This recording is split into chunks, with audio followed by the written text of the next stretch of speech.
Chapter 24, Sandy Hook Elementary School, Newtown, Connecticut, December 14, 2012.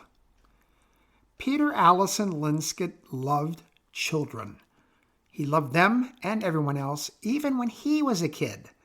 Born May 11, 1973 in Westminster, London, UK, the only son of Joel and Sharon Linscott, Peter was a happy, smiling little terror in the 116 parks around where he lived, including Regent's Park, Mount Street Gardens, and Hyde Park. As a baby, if there was a carriage near his, he'd try to grab it and see who was inside. If he were next to another baby, he'd instinctively try to grab for the other child. If he could make eye contact with anyone, this adorably radiant smile would appear, and he'd reach out, try to touch, grab, hold. When he learned to speak, which was early in life, it's as if he was given a gift that he was supposed to share with everyone he encountered. "Hi, I'm Peter. What's your name?" From the age of 10 months or so, anyone meeting this happy child would receive that as a greeting. Children, adults, it made no difference. Peter Linscott wanted two things: to get to know you and for you to know him. All done with a big grin that only shined brighter as he got older. In the London early years foundation nursery school, Peter was the last one to arrive and the first one to have met everyone there, including all the teachers and caregivers. "Hi, I'm Peter. What's your name?" It wasn't hereditary. Joel was a well-regarded real estate investor. He wasn't unfriendly, and he wasn't overly friendly. Peter's mom was a manager with Waterstone's bookstores, which made her retail-friendly. Friendly from open to close, then it depended on how the day went. Peter was a happy, inquisitive, friendly child all the time. He was far from intimidating physically. His full height would be a little over 5'9", with a naturally slim frame. Mick Jaggerish without the coke, a friend of his once described him. Through primary and secondary school, if you had walked into any of his classrooms and had asked the student closest to the door who the most popular kid in the class was, Peter Linscott would have been the immediate answer. Peter had an amazing memory for names and faces. Friends of his parents that he'd met when he was 2 or 3 would be instantly remembered at age 10 or 11. However, that did not translate into schoolwork. Peter was exceptionally good at becoming your friend and awfully bad about solving your math problem or spelling your word or reviewing your sentence and picking out the verb from the noun and the adverb from the pronoun. He was able to continue through the system because of the strength of his personality. Were there occasions he should have been failed? Yes. Did the instructor, both male and female, think to themselves, "But I really like the little guy," and sent him through? Yes. What might have been the most remarkable quality Peter had was that he never went through that stage where he thought everyone younger than himself wasn't cool enough to hang out with, or that he was too cool to hang out with them. Peter had just as much fun when he was 12 years old hanging out with his 5, 6, and 7-year-olds as he did playing football with his mates. Peter loved children, no matter what age he was. It was around that time, age 12 to 13, that Peter first began thinking of a career in the entertainment field. The classroom was his nemesis, his kryptonite. Now, people were his source of strength, his self-assuredness, his happy place. People, no matter the age, never disappointed him. Were they sometimes disappointed in him? Absolutely. Both his mother and father were concerned about his paying more attention to the world at large than to his algebra, biology, or history lessons.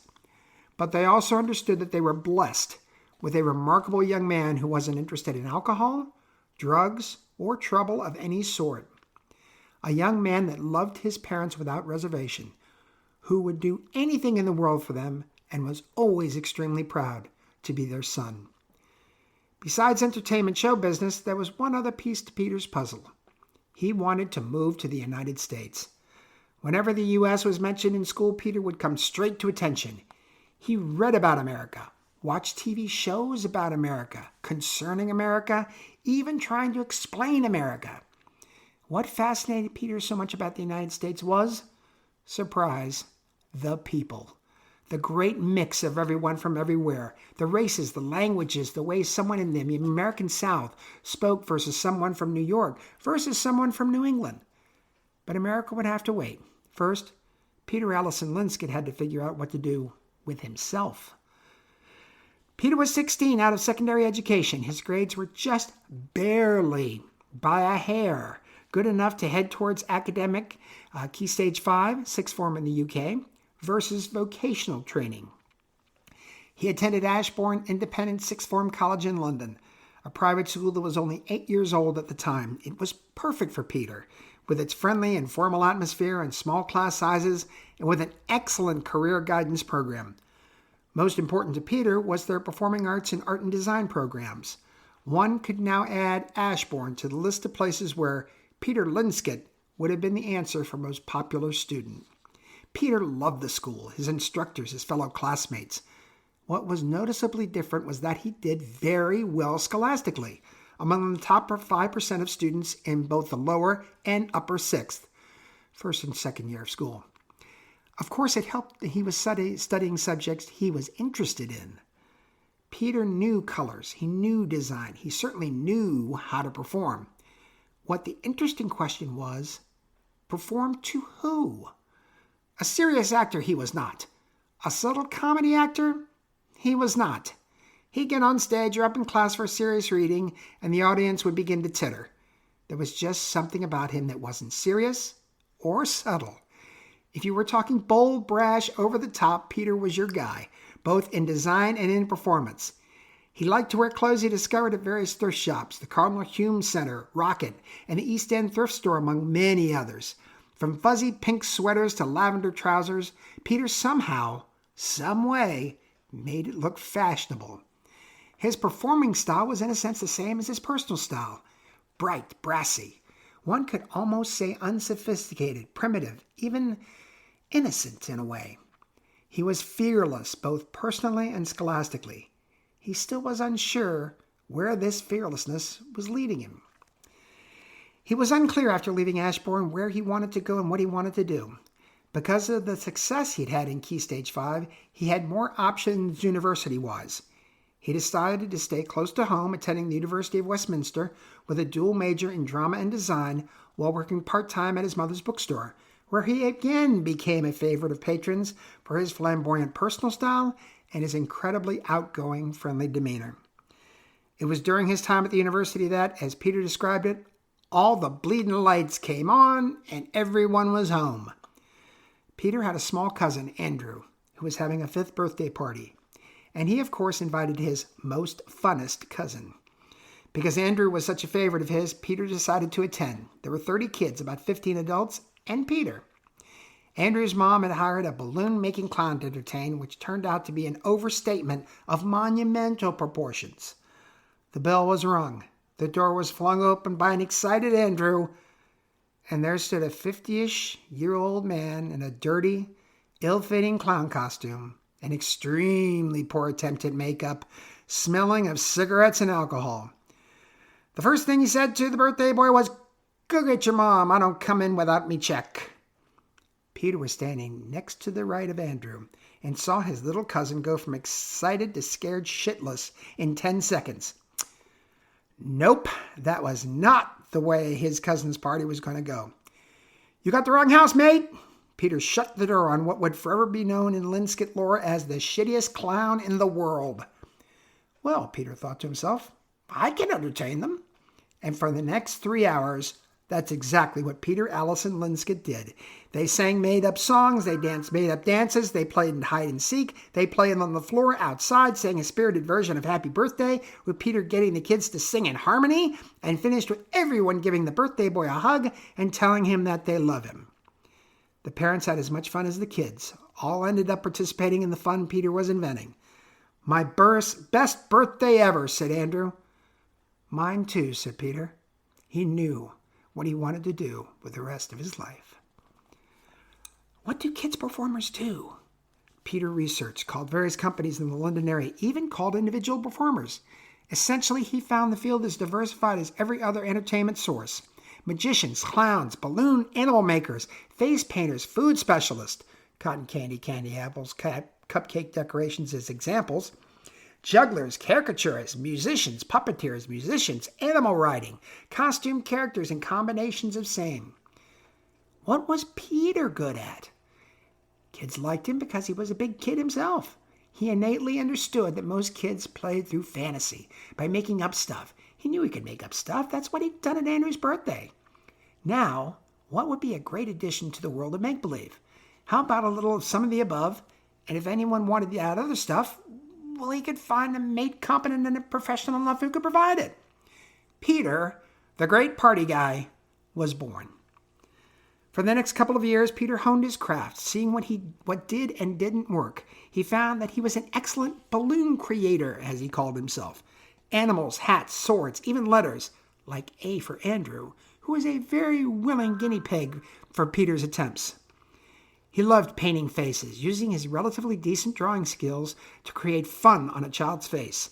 He would do a few magic tricks, nothing elaborate, as a child's attention span was about 30 seconds to a minute. He never really had to dress like a clown. He'd put on one of his more colorful outfits, slap a cowboy hat, derby, boater, fedora, even a fez on his head, show up at the party, and ultimately all the children would want to have their picture taken with Peter's hat on their heads. For music, Peter learned how to play the ukulele. He not only learned to play it, but he also learned to play it well. From accompanying the kids and singing happy birthday, any of the made-up songs they came up with, even to parents' and friends' favorites, Peter and his ukulele were a hit at parties by themselves, not to mention everything else Peter the Great was bringing to the table. Peter graduated in June 1999 from university. He would say he actually graduated several years earlier at Andrew's birthday party. Because his burgeoning enterprise was beginning to drive his folks a little crazy, besides the constant phone ringing, the never-expanding trucks full of props, hats, balloons, and other items, he moved to a flat about a mile away, close enough to enjoy his mom's sticky toffee pudding and jam roly-poly, yet far enough that his dad wouldn't threaten to run him over in the car if the telly rings one more time. He quickly became one of the more popular kids' party entertainers in London, doing well enough to make this his full-time gig. Occasionally, he'd try something out of his quality zone.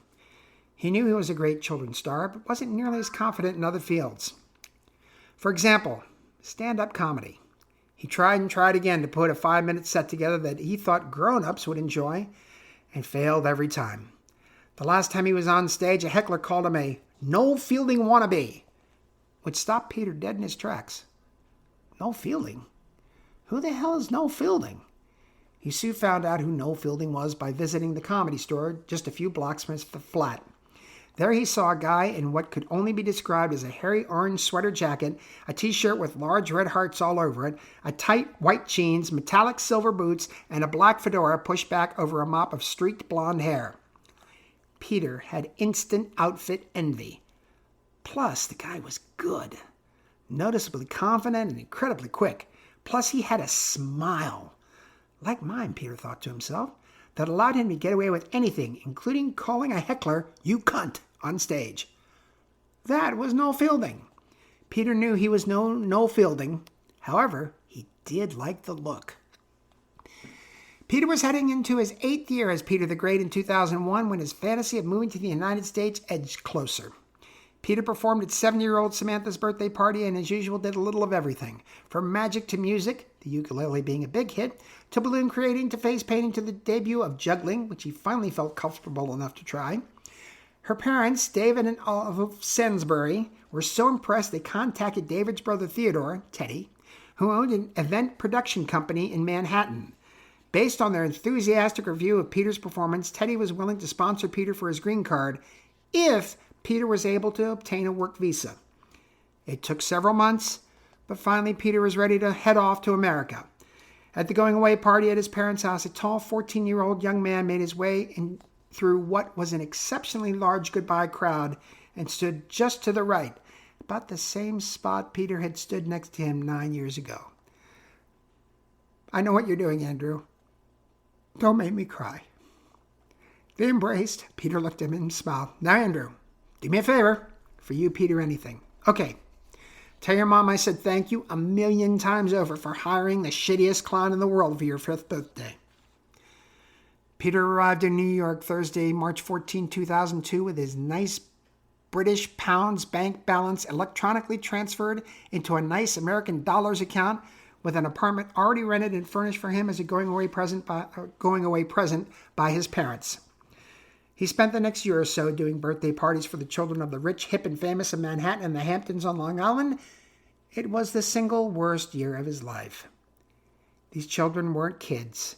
They were snotty grown-ups who had yet to grow into their bodies. If they weren't pitching a fit, screaming about something they wanted now, they were hurling themselves on the floor in a tizzy, while the maids, butlers, cooks, nannies, and the rest of the hired help ran over each other, getting little Junior what his little fucking heart desired. At that moment, which could and would change in a minute. While the parents stood or sat there, drink in hand, thinking it was cute, or they had read this latest screed by some expert saying it was perfectly fine for Biff or Sissy to act like assholes, that they were stretching their wings, learning to cope with the world around them, or they'll grow out of it. Monday, May 5th, 2003 was a day of celebration for Peter Allison Linscott. Per mutual agreement by both parties, who was let out of his contract with Teddy's event company, never ever to darken their doors again. Peter was grateful for what Teddy had done, but Peter was not grateful for Teddy's client base, big spenders that they were. Peter was also grateful that the standard no-compete clause only covered the state of New York, for he had done several parties in Connecticut that had been very, hugely more successful than anything he'd done in the city or the island. Peter felt in his bones that New York didn't get him. Connecticut did. This move had been hinted at, then openly talked about for a while. "These ain't your folks, mate," per Teddy, which gave Peter the opportunity to drive the state, do some research, figure out where he should relocate himself and his new company. And this would be a new company with a different, hipper look. Peter had been tracking Noel Fielding long distance. Besides being a fan of the comedy Noel was creating, The Boosh, The Mighty Boosh, several comedy programs on UK Channel 4, plus stand-up, Peter was a fan of the look Noel created, and the look had changed. Gone was the blonde, shaggy hairdo. Present was the same dude, dyed jet black. Peter had been growing his hair since the start of his New York days. After quite a bit of study of Connecticut, especially where either the kids were now or where they were being born, he decided on a town between the cities of Westbury, 19 miles away, and Danbury, 10 miles away. A town with the highest median income in the state, a low poverty level, and a growth rate of over 20% in the decade previous. A quiet little town of about 26,000. Newtown, Connecticut. And after renting and moving in to a 2-bedroom house on Old Green Road in Sandy Hook, right next to Newtown, Peter, with a picture of Noel Fielding in his pocket, headed about 9 miles away to Bethel, to someone he had been recommended to, Nicky's Haircutters, where Nicky himself, who'd been there close to 40 years, turned Peter's dirty blonde locks into a jet black shag. Peter would faithfully go back to Nicky for the next 9 years. First thing Peter did after moving and transforming was creating an LLC, ND Party Guy LLC, through the state of Connecticut.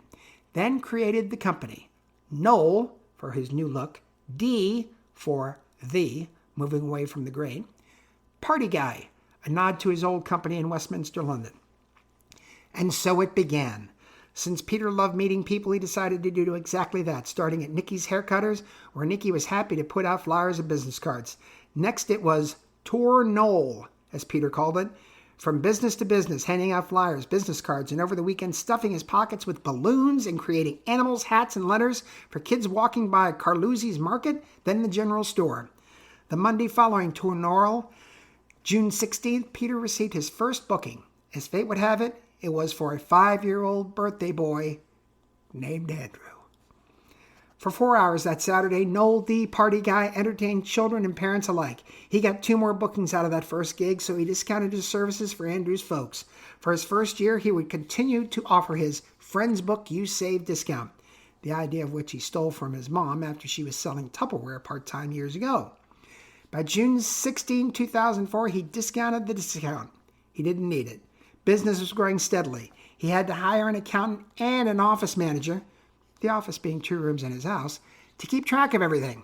Back in Westminster, he decided that he would never hire and train anyone to do what he did, basically because no one could do what he did. What Peter/Noel had was something that wasn't trainable, the ability to get everyone to like you. No matter the circumstance, no matter the situation. Men, women, and especially children liked him. Most children flat out loved him. And he loved them. He loved entertaining them, making them laugh, making them sing. He loved posing every child at a party with whatever outrageous hat he was wearing, taking their picture, then sending it to them personally autographed, free. Not only was it great for the child, but it was also an amazing marketing tool. A free color 8x10 picture of little Joey with Noel D. Party Guy, Joey in an oversized cowboy hat next to Noel. To my mate Joey, I had fun, your friend Noel, on the photo. Address and phone number on the envelope and on the back of the photo, and a flyer inside. Peter had an amazing memory gift, still. He'd not only send a photo to Joey, he'd remember Joey and his folks, so if he saw Joey on the street, Peter was very recognizable, wearing what he usually wore, which is the same clothing he'd wear to gigs, always with one of more than 100 hats tilted back on his black shag. At the store or even at another party, he'd be, "Joey, my mate!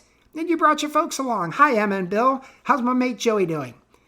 If the parents said something positive, Noel would go with the flow. If there was a negative comment, Noel would give a quick wink to the parents, get down eye level with the child, and always back the parent up in a soft, loving way. "Now, mate, you know your mom's right, don't you?" Sad little nod from the child. "Yeah, they're looking out for you. You do what your mom and dad say, and I'll bet I'll be seeing you at Cindy's party this Saturday. Smile, tousle hair. Love you, mate." Quick eye from the child. "Love you too, Noel." There was always a quiet, nodded thank you from the parents, and off he'd go. Better marketing than 100 flyers, but it wasn't work. It was never work. It amazed Peter day after day, year after year, how much money folks would pay him to have fun with kids. He would tell anyone who would listen, and genuinely mean it, that he never worked a day in his life since his cousin Andrew's birthday party so many years ago. As the years progressed and Noel became more and well-known in the Waterbury, Southbury, Danbury community, he would volunteer his services at the hospitals in the area, especially Connecticut Children's Medical Center in Hartford, Danbury Hospital in Danbury, Waterbury Hospital in Waterbury, and the West Connecticut Medical Group in Bethel. There were other nonprofits that he supported, including the Muscular Dystrophy Association and the YMCA. He would also participate in any school, any church, no matter the denomination or affiliation. And it wasn't about marketing. Peter genuinely wanted every child to have the same upbringing as he did. Loving parents, a good home, good health. Opportunities to make their own way in life, to make their own future brighter. A local Hartford TV personality would tell the story of volunteering to answer phones for the local MDA telethon at station WFSB Channel 3, getting there at 7 a.m. on a Monday, Labor Day morning, and sitting next to this thin British chap, multiple empty coffee cups at his feet, and a multicolored silk shirt, silver metallic trousers, and a bowler hat perched on the black, shaggy head of hair. "Hi, I'm Peter." Strong handshake, no mention of his business. Been there since 9 p.m., answering phones, cheering louder than anyone for the local dollar total. But this personality noted was 3 things. First, Peter would, in a very friendly way, try to wring a few dollars more out of everyone who called, once even standing up and doffing his bowler to the camera to get an additional $50. Second, he would get very emotional watching the national feed, especially when he just saw a child in braces or a wheelchair. No sound, but when the personality looked over, tears would be streaming down his face. Third, whenever there was a child visiting or on camera, Peter would sneak behind the riser they were sitting on and, using balloons he had in his pockets, make each child an animal, which he'd quietly give to one of the producers to give to the child. The personality got there at 7 a.m., left at 10 a.m., and Peter was still there. The personality ultimately found out who Peter was and had him perform at his daughter's 7th birthday, but would never forget who Peter really was behind the clothes and the hair. Peter's business continued to grow. Noel D. Party Guy was a hit. From 2003 on, Noel averaged over $150,000 a year, including ancillaries like more photos, kids' t-shirt copies of 20 or more of his well-known outfits, even adjustable kid-sized Noel hats. 10 styles from cowboy to fedora to Panama. He'd also give these away at parties to the birthday boy or girl and to the winners of any games they'd play. He took no time off, Well, why? It's not like I'm working, he exclaimed, until late 2009 when he had to go home to Westminster to take care of his parents' affairs. On Monday night, Tuesday morning, October 19, 2009, an electrical fire surged through the Linscott home. Both Joel and Sharon died from smoke inhalation. Joel was 77, Sharon 75.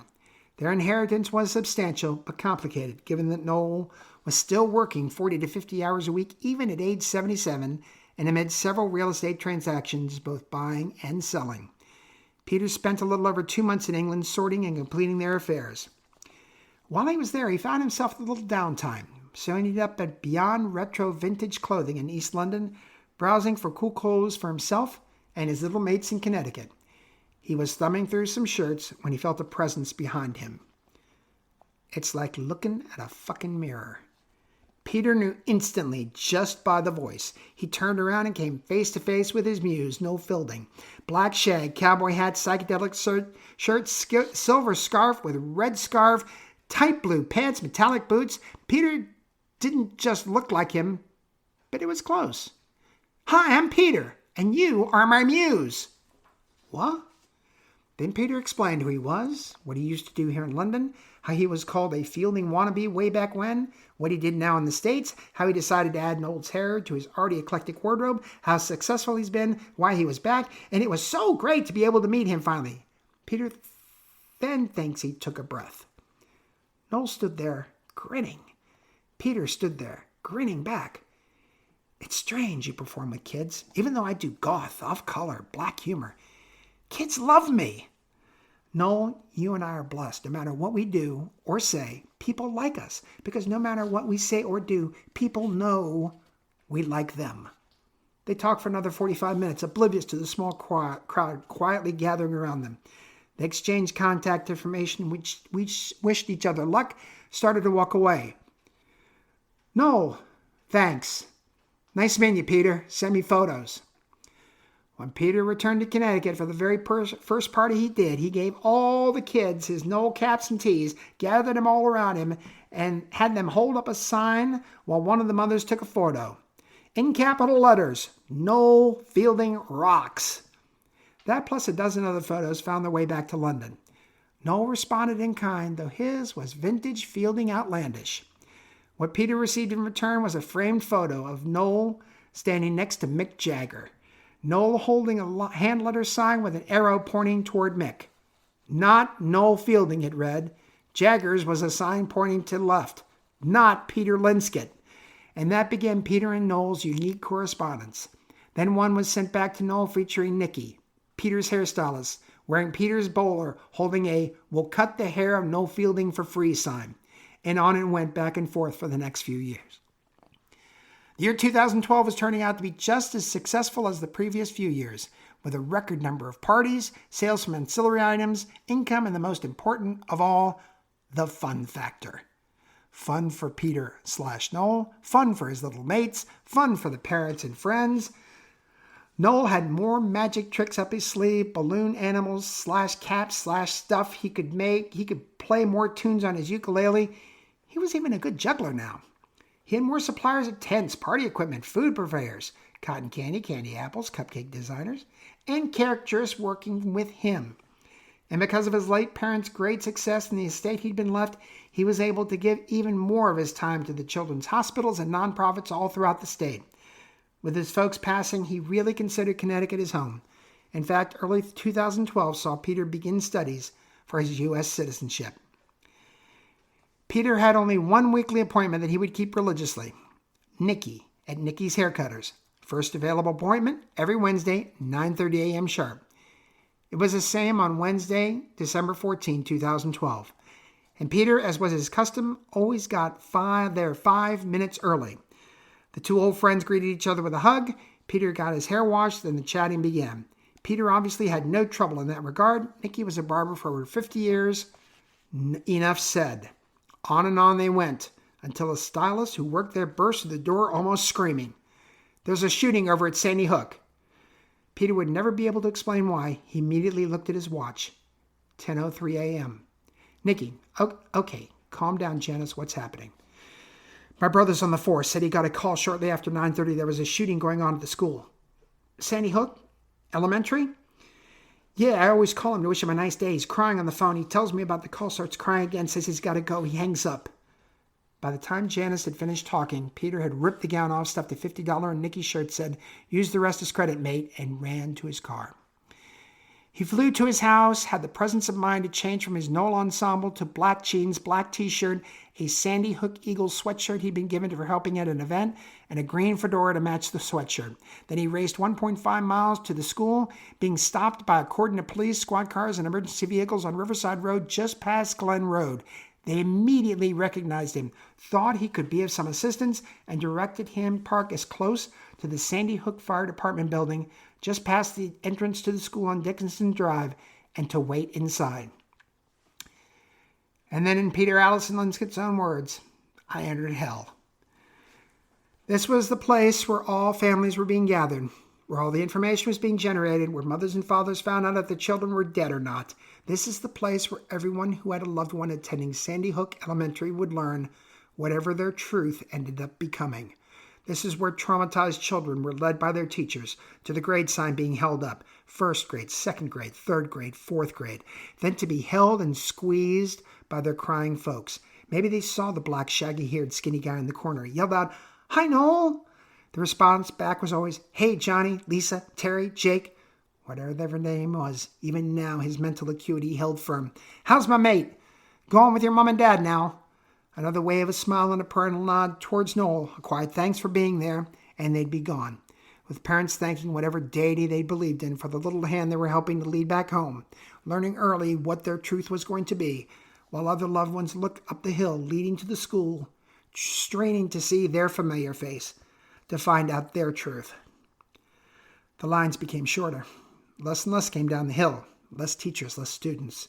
Peter prayed for everything, giving comfort where he could, celebrating quietly when asked, always cognizant of the group that stood, staring at the school, staring at the road leading to the firehouse, hoping, praying to see the little face that was theirs come into view. He and others heard a little boy say to his parents something about a gun that shoots over and over and over again. He saw the reaction to those words coming from that small group. Sudden horror, disbelief, intense fear, all displayed instantly after hearing a young boy's description of what he'd heard. The teachers, the students, everyone but police and emergency workers stopped coming down the hill. There was a group left. Families of teachers, families of first graders, ages 6 and 7, and Peter, who was asked by several of the families to please stay. It's nice to have your face nearby. He was perhaps a reminder of their child in much happier moments, a birthday, a party, maybe even an event at this very school. At 4 p.m., they gathered in the firehouse. They met with the governor and with the heads of the state police, and they learned their truth. Peter would never be able to accurately describe those moments to anyone, other than to say, you watch each family enter their own special hell. Then he would begin to cry. Every name did the same to me. Peter knew the teachers, especially the special education teacher, the behavior therapist, and the school psychologist. Music therapy, primarily, the ukulele always brought a smile to kids, and worked with the principal on school events.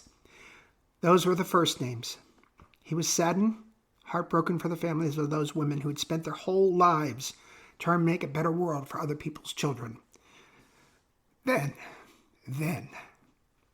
every name that was read, because of his miserable goddamn memory, he could pull them up in that brilliant mind of his. The happy ones, the shy ones, the ones who loved to sing with him, the ones that loved to have their faces painted, the ones who loved their balloon animals, those that loved to wear his big, oversized hats, the ones who loved his magic, or his juggling, or that just liked sitting beside him. He knew them all. He entertained them all. He hugged them all. Each one had given him a kiss on the cheek. "Love you, Noel." "Love you too, mate." And he did. All of them. Allison and Avielle, Benjamin and Jessica, Carolyn and Jack, Noah and Emily, Grace and Anna, James and Chase, Chessie and Catherine, Madeline and Dylan, Josephine and Daniel, Olivia and Charlotte. Long after the families were gone, long after he tried to do everything he could to help, long after the network cameras started arriving, Peter sat in a quiet corner of the fire station. Nobody bothered him. No one allowed the press near him. He could not stop crying. How? How could anyone shoot a 6-year-old? How in fuck's sake could anyone shoot a 7-year-old? He'd learned quite a bit, starting with the facts of the massacre. A 20-year-old kid who was severely developmentally disabled, had driven to the school with 4 weapons and hundreds of rounds of ammunition, shot his way through the locked door with a Bushmaster XM-15 semi-automatic rifle, an AR-15 style rifle. He was also carrying a Glock 20 SF handgun. Killed the principal, the school psychologist, and then children. And teachers. Then more children. Then himself. It came out later that he had taken his mother's guns, registered legally to her, then shot her 4 times in the face before heading to Sandy Hook. He'd shot his child at least twice. Shot a child. A sweet, happy, laughing, singing, caring, loving child. Twice, at least. It was close to midnight when the fires quietly convinced Peter to head home, that he'd find no answers there tonight. After arriving home, his brain on automatic pilot, he went to check his email before getting something to eat. He saw an email from Noel Fielding. Peter, what the fuck happened? Noel. Peter sat down for the next 2 hours, wrote every memory he had to Noel. It's kind of an attempted cleansing of his soul. Then had a box of Sugar Smack cereal and sat, staring at the sun coming up. Later that morning, he checked his email again. Nothing from Noel. No surprise, Peter thought. I gave the bloke enough to digest. Peter quietly attended every memorial service he could get to. He made sure he attended every funeral. Noel outfits now. He owned 1 suit, black, 1 tie, quiet blue, red pattern. 1 pair of black Oxford lace shoes. He wore no hat of any kind. Among them, starting Monday the 17th, was Noah, who'd loved all balloon animals Noel made. Next, Jack, who'd been a huge New York Giant fan, so Noel had worn all blue and red at his party. Next on Tuesday was James, who had loved to sing with Noel whenever they were together, followed by Jessica, who had wanted a new cowboy hat for Christmas, like Noel's. On Wednesday, Charlotte, who loved pink and thought Noel looked neat wearing it. Danielle, who loved any activity Noel created as long as it was outdoors. Carolyn, who had danced to Noel's ukulele, and then teacher Victoria, a hero who had been shielding children in her class when she was killed. Chase's was late Monday evening, an athletic child who would literally run Noel ragged. Catherine, another of Noel's balloon animal collectors, was on Thursday, as was Sandy Hook's brand principal, Dawn. Benjamin, a child Noel called the Smiling Musician, was also on Thursday, as was Anne-Marie, Sandy Hook's special education teacher. Teacher's aide Rachel was on Friday, as was Dylan, who Noel called my fellow Brit, as his family had also moved to Newtown from England. Mary, the Sandy Hook psychologist, and Josephine, who insisted that Noel wear purple to her party, which even for Noel was a stretch, not unachievable, but a stretch. The caskets, the small caskets. The fierce funeral, he walked into the church, saw the little casket in front, walked outside, and cried so hard he shook. In British slang, they gutted Peter every time he saw them, then whenever he thought about them. On Saturday, he received it, Noel Fielding's answer, by mail. In a box were 2 medium-sized canvases. One was of a night sky with 26 white gold stars, making a shining, brilliant heart. 6 larger stars, 20 small ones. The other canvas was of a cat. Noel had sent cats to Peter before, wild-eyed, hysterical, foul-mouthed cats. This was different. The cat was black, long hair, illuminating green eyes focused on a single small cross in front of it. The cross marking an obviously fresh grave. 1 tear was coursing down the cat's face. The cat was saying a single word. Fuck. Only Noel Fielding could make Peter laugh and cry at the same time. Wherever Peter went, those pictures were always packed first. Peter knew the moment the governor began to speak, 4 p.m. Wednesday, December 14th, 2012. He couldn't do it anymore. He just couldn't. It could never be the same. It would hurt too bloody much. He would see a child, he would see them all. He would see a child, he would see 20 small caskets. By Christmas Day, he had let his office manager go with 6 months severance. She understood. He told his accountant he was closing his business. He understood. He canceled what remaining obligations he had with other parents, sending back their deposits. Almost all of them understood. For some inexplainable reason, the hardest gig was for him to cancel was his Wednesday, 9:30 a.m. hair appointment with Nicky, the very first guy he'd met after moving to Newtown, the last person he saw before heading to the school. He called Nicky soon after the massacre, canceling his 12:21 appointment. He was there Wednesday the 28th with one request. "Hey, mate, please cut it short." No, Peter, you can't. "Nicky, you're my guy. You'll always be my guy. Mate, I'm done. If you don't cut it, someone else will."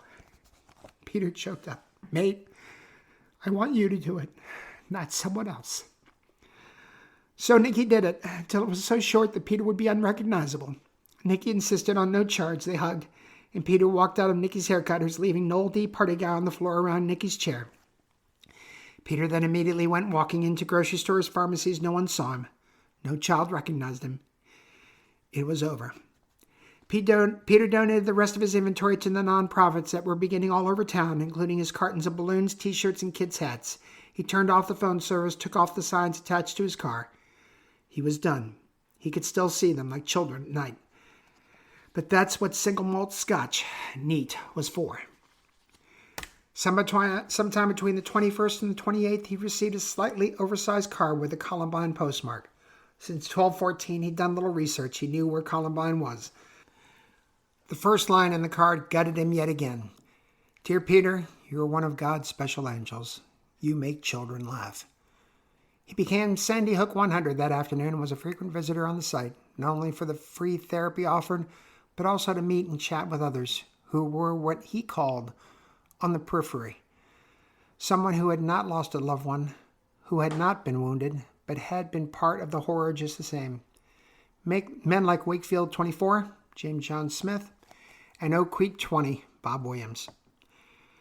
Where to go? What to do from here? You make children laugh. That had been what he'd been good at, what he loved to do, the one thing he never thought of as work. The billing, the inventory, the keeping dates straight, that was work. He had money. His parents had done very well, and he'd done even better than well. And he had always lived frugally. Travel? No, not now. Romance? No. He didn't really feel like throwing his very heavy burden onto someone else's shoulders. Besides, without his second most attractive feature, the black shag, he wasn't exactly a chick magnet. Well, he couldn't live here, that was for certain. He saw the children everywhere he looked. It would have to be a big city, someplace where he could reinvent himself, where nobody would know what a Noel D. Party Guy was. East Coast, not South. He was from London, after all. Mid-Atlantic, not New England. Snow made him think of kids playing. On second thought, travel it was.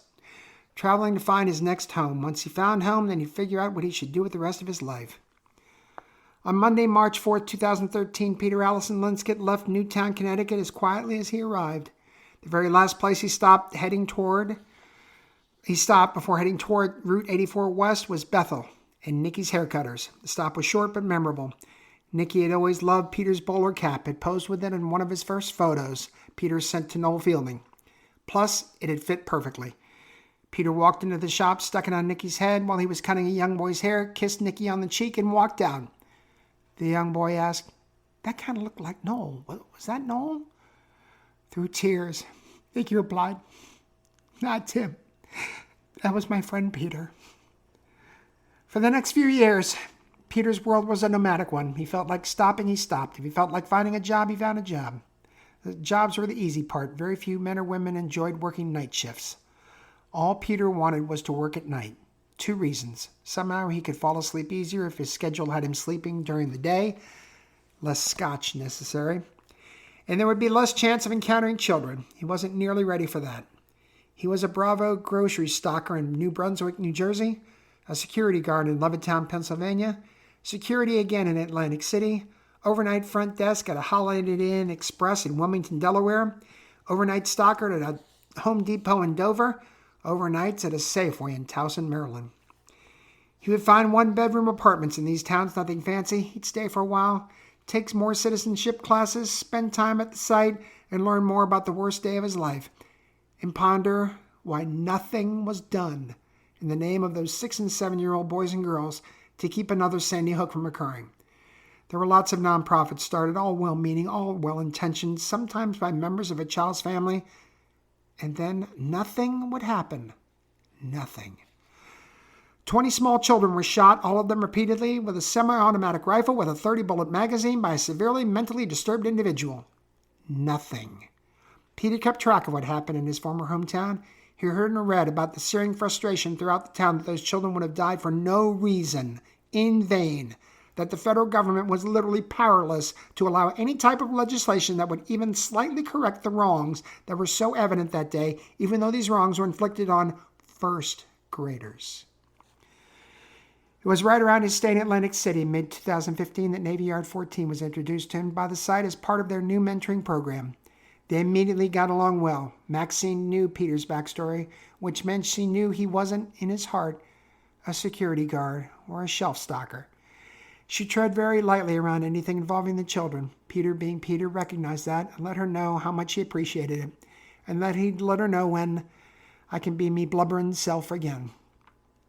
Peter and Maxine spent many hours discussing Sandy Hook, and because of this indescribable tragedy, the curtain that was flung aside to reveal the darker, seamier side of what both referred to as a power lobby in the United States, the NRA, the organization that could single-handedly keep 535 legislators from introducing passable gun legislation to honor the children of Sandy Hook Elementary. Peter was not a violent man, far from it. He was a kind, gentle soul. One of the reasons people were drawn to him. He did have a dark side, which had come out only once back in Connecticut. It was a little boy's birthday party, just outside Connecticut. Big, beautiful, old colonial-style house. There were 50 guests total, and there had been alcohol served to the adults, something Peter prohibited for the rest of his career. The father of the boy, about 40-ish, heavy-set, was liquored up. To put it mildly, he'd told his son, the birthday boy, to bring him another beer, which he did. You forgot to open it. Then cuffed the child on the head. It took Peter about 3 seconds to run across the room, grab the guy who was about 3 inches taller and 50 pounds heavier with both hands, shove him against the wall, and say in a quiet, calm, low voice, "If I see you hit the boy again, I'm going to stick your fucking head through the window, rip down so the glass shards cut it off, and send your bleeding skull to be mum for a present. Do we understand each other?" He did. They pretended they were dancing across the floor, and no one was the wiser, except his wife, who sent Peter a separate check for $100 with a note. Thank you. Peter hated anyone who would do anything other than love and respect a child. Peter began to hate anyone that, if given a chance to do something for a child, or a chance to do something because of a child, or to prevent anything from hurting a child, they did nothing, or even worse, actively sought to keep preventive measures from becoming reality. As the months and years passed, he grew from perturbed to disillusioned to angry at the thought that you could have 20 first graders torn to pieces by essentially an AR-15, and nothing would happen. Peter liked Towson, Maryland. He initially thought of maybe this might be his new home. Nope, he had one more stop to try. Before moving, Peter did his research, applied, and got an overnight position with the janitorial service. There were only 3 buildings this service had contracts for. Since they hardly received any applications for nighttime duty, they asked Peter which of the 3 buildings he'd like to be assigned to. Easy, less easy, or hard. He chose the harder building. 11250 Waples Mill Road, Fairfax, Virginia. The NRA building and its second location near the Capitol in Washington, D.C. He had no plan. He had no inkling of a thought of a smidgen of a plan. But he knew he was smart enough to come up with a plan if he could see the place. He rented a 1-bedroom apartment at East Fair Lakes in Fairfax, about a 6-mile drive to the NRA, but against the traffic he'd be arriving while everyone else was leaving. He started work Monday evening, October 2nd, 2017. He had the 6 p.m. to 3 a.m. shift, along with 3 senior workers who didn't pay any attention to Peter other than give him every shitty job, as the name entails, in the building, which was fine with Peter, since he wanted the freedom to look over everything without too many questions being asked. As he very quickly surmised, his 3 co-workers couldn't care less if he walked in carrying his own AR-15, if he allowed them their drinking privileges. They each finished a 12-pack or more of beer a night.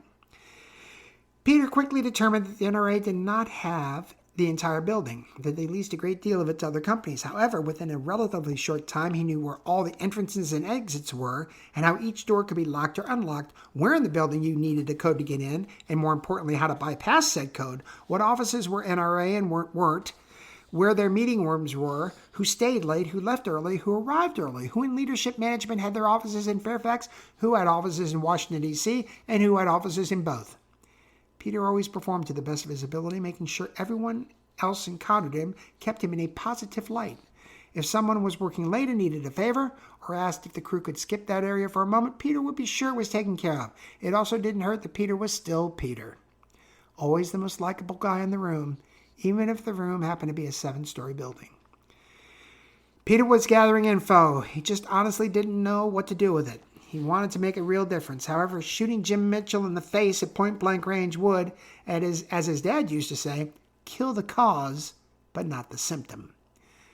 Later in life, Joel admitted stealing the line from Frank N. Furter in Rocky Horror Picture Show. It would be easy to do. He had all the keys, just hide in the office, he comes in, pow! But nothing would happen. And that's what he kept thinking about. An act that would make something happen. An act that would put a smile on the faces of those mom and dads he left behind in Newtown. And then, right around June 15, 2018, Navy Yard 14 asked him into one of the site's protected chat rooms, used primarily for therapy sessions, but available to mentors as well. There she told Sandy Hook 100 that maybe, just maybe, there was one of us out there with a plan. She didn't want to say too much yet, just to let him know and see if he was interested. Yes, very much so. She'd keep him informed as to the progress, and she did. Sutherland Springs, Fort Hood, Charleston, Orlando, Vegas, Hartford, Aurora, San Bernardino, Virginia Tech. Every week or so, she'd let him know that the plan was still in place, that the plan was proceeding, that the plan was this close. Finally, the planner wanted to meet with him. Would he like to?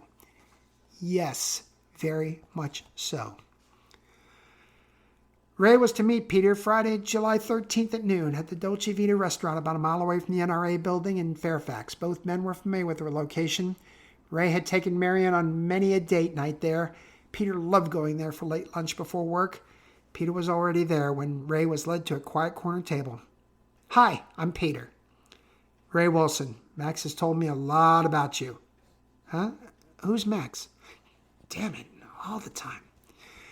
Max is Maxine, Navy Yard 14. I call her Max. Oh, I didn't know her name.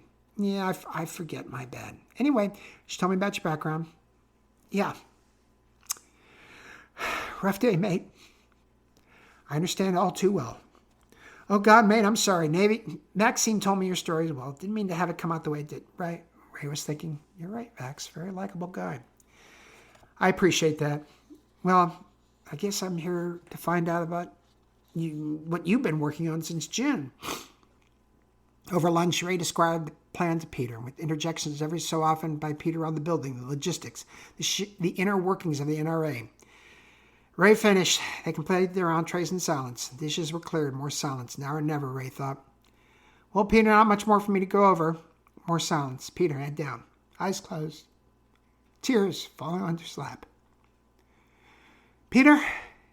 He looked up. Sorry, mate. I was thinking about the kids. I'm the last guy you're talking to, right? Yep, you're the last one. Why was I the last one? Honestly, because of the nature of the evil that encountered that day. I've told Max that I needed what I call damaged goods. People so affected by their event, they're willing to do anything to right the wrong they suffered, or in yours and several others, what you saw others suffer and how it affected you.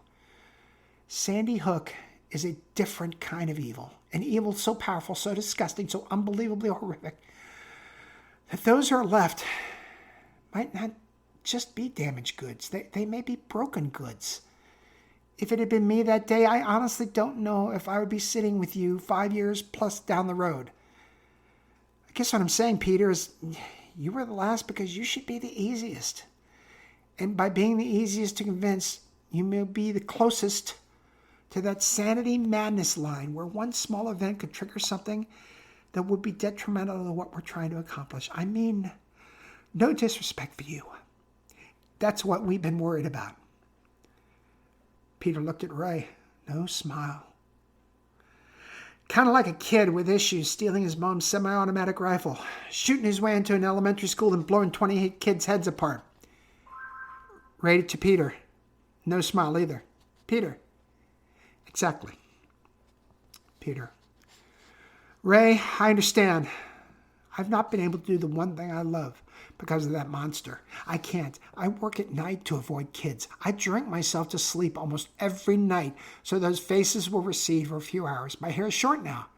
This is what I used to look like. He showed Ray a picture of him at an MDA event. Holy shit, is that you? Yep. Performing for kids was me be-all, me end-all. That was torn away by myself, admittedly. But I can't do it. I can't. So if losing my entire reason for existing didn't drive me bloody mad, nothing will. It's time somebody did something to avenge those beautiful kids. Ray, I'm in. And she said you'd ask, so yes, I am 100% happily, gladly in. And I'm looking forward to the day when, because of us, this country will never suffer through another Sandy Hook again. Ray called from the car. He's in. We both knew he would be. Is he okay? He'll never be okay. But is he all right? Yes. Now what? Max, we plan. We get together. We kick ass. You ready?